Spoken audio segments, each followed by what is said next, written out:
Robert Zemeckis' 2000 American survival drama film Castaway stars Tom Hanks, Helen Hunt, and Nick Searcy. Hanks plays a FedEx troubleshooter who gets stuck on an uninhabited island when his plane crashes in the South Pacific, and the story revolves around his desperate attempts to survive and return home. Chuck Nolan works at Federal Express as a systems engineer. He demonstrates FedEx's commercial practices to some Moscow employees. The most crucial thing he reminds them is that the shipment sorting must be completed exactly on time. To demonstrate, he opens a package containing a small timer that he sent to himself from FedEx's headquarters and his home base in Memphis, Tennessee. Chuck calls it quits after 87 hours, which he considers an unacceptable delivery period given FedEx's primary business model of delivering things overnight. While ranting at the employees, the translator recalls a previous instance in which Chuck stole a child's bike after his delivery vehicle broke down. Chuck argues that the story has been exaggerated and that he just borrowed the bike to finish his deliveries. Chuck sends the crew into the parcel sort with a 3-hour time limit. The sort is placed at risk with 15 minutes remaining when one of the Moscow office's vans is booted in Red Square. The package sorting takes place on the street. He calls his girlfriend, Kelly, and leaves a message saying he'll be coming back in less than 24 hours,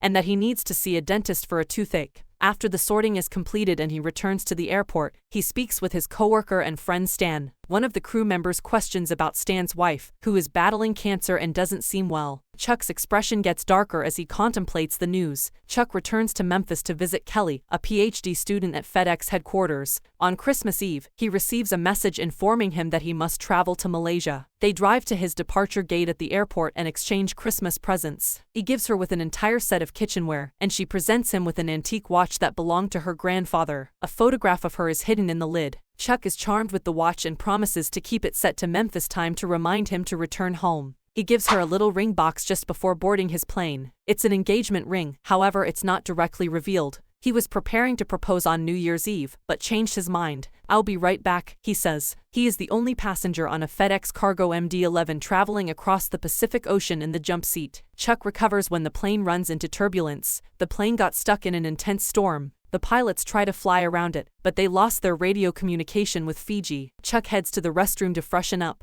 Chuck is nearly blown out of the aircraft due to depressurization when the door pops open. He returned to his seat and gets offered a life raft by a member of the crew. The plane plummets to the ground and smashes into the sea. In an instant, water rushes into the fuselage. Chuck makes it to the surface and boards the raft after witnessing one of the engines explode. Chuck collapses and is washed up by the shore of a tiny tropical island. He quickly realizes that his pager has become wet. So does Kelly's watch. He also quickly realizes he's alone, but the fact that the sound of falling coconuts fools him into thinking someone else is stalking him. Chuck, desperate for food and water, spends a long time attempting to open a coconut. When tossing them at a large rock and smashing them on a smaller rock fail, he finally breaks the shell with a sharp rock. He can also spear little crabs, but without a fire to cook them, they aren't a good source of food. He examines the island, discovering a small tunnel in the rock and 11 FedEx packages washed ashore from the crash. He also discovers and buries the body of one of the aircraft's pilots. Chuck notices the lights of a ship on the shore at night. He attempts to signal the ship with a little torch. He recovered from the pilot's body, but is unsuccessful. The next morning, he attempts to depart the island in the jet's rubber raft. The raft is flipped over by the heavy breakers over the coral reef that surrounds the island.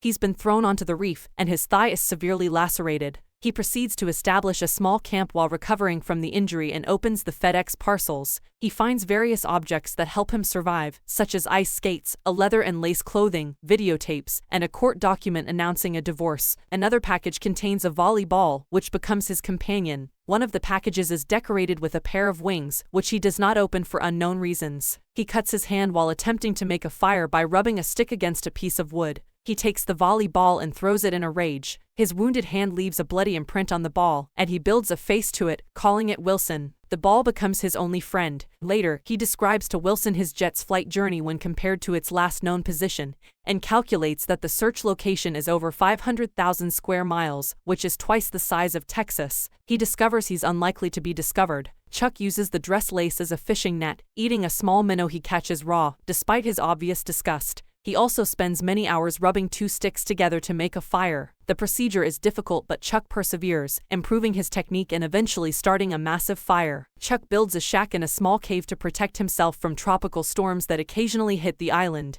The tooth that had been hurting him before he left Memphis now abscessed, and is very painful and swollen. Desperate, he finally resorts to extracting the teeth using the sharp end of an ice skate blade and a rock as a hammer. 4 years have now passed. Chuck dropped more than 50 pounds, and his hair and beard are wild. He makes it day by day. During a storm, 2 walls of a cracked fiberglass portable toilet are washed up on the shore. When he sees it being tossed by the wind, he gets energized with the idea of building a raft that will use the fiberglass walls as a makeshift sail to get him over the larger breakers that wrap around the island. He chops down trees and builds his raft. He braids rope from native tree bark and videotape to connect the poles. He counts out the days until he can catch the northeast trade winds that will take him into the shipping lanes and rescue. Chuck isn't sure where he's going, but he thinks he'd rather die at sea than spend the rest of his life alone on the island. At one point, he imagines Wilson warning him that his plan was going to fail, and he tosses Wilson out of his cave. Chuck runs outside, immediately confessional, and apologizes to Wilson. Chuck gathers food, water, and other necessities in preparation for his escape.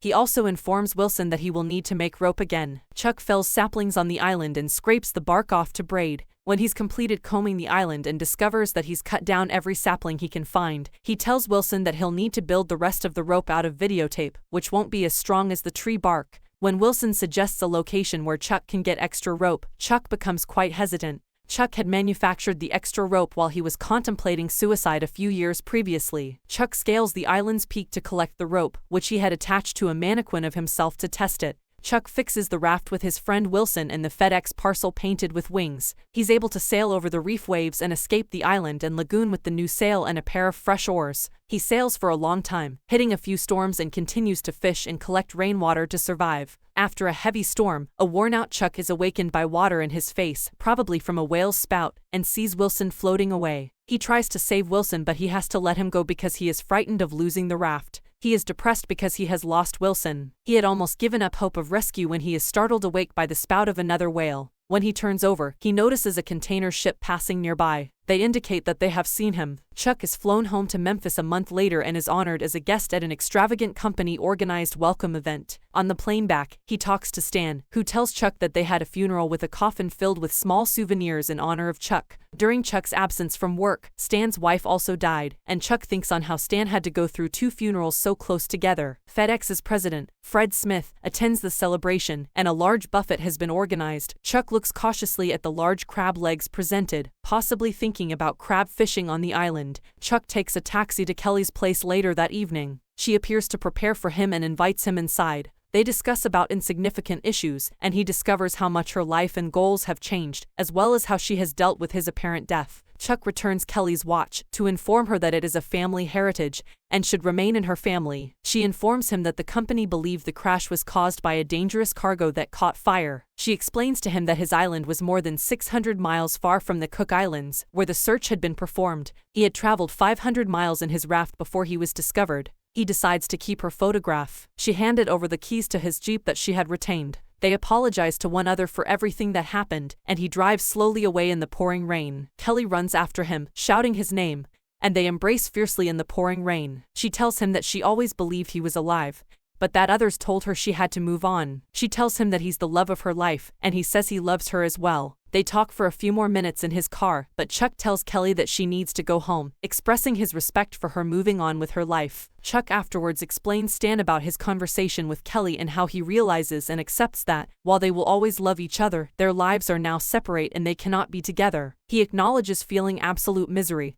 and helplessness on the island, explains his failed suicide attempt, and describes how he received assurance that he was meant to survive and came to terms with his isolation. While he has recently lost her, he accepts it and realizes that he must enjoy each day as it comes, since you never know what the tide will bring. In his Jeep, he heads for Texas with the FedEx delivery wrapped with wings. He tries to bring it to a ranch with a wrought iron gate with the name Bettina on it, but no one is there. He leaves it at the door, along with a message explaining that the parcel saved his life. He travels south and gets out of his car at a 4-way stop to look at a map. A nice, attractive woman in an old pickup truck approaches him and asks if he is lost. He admits, with a smile, that he hasn't decided where he's going.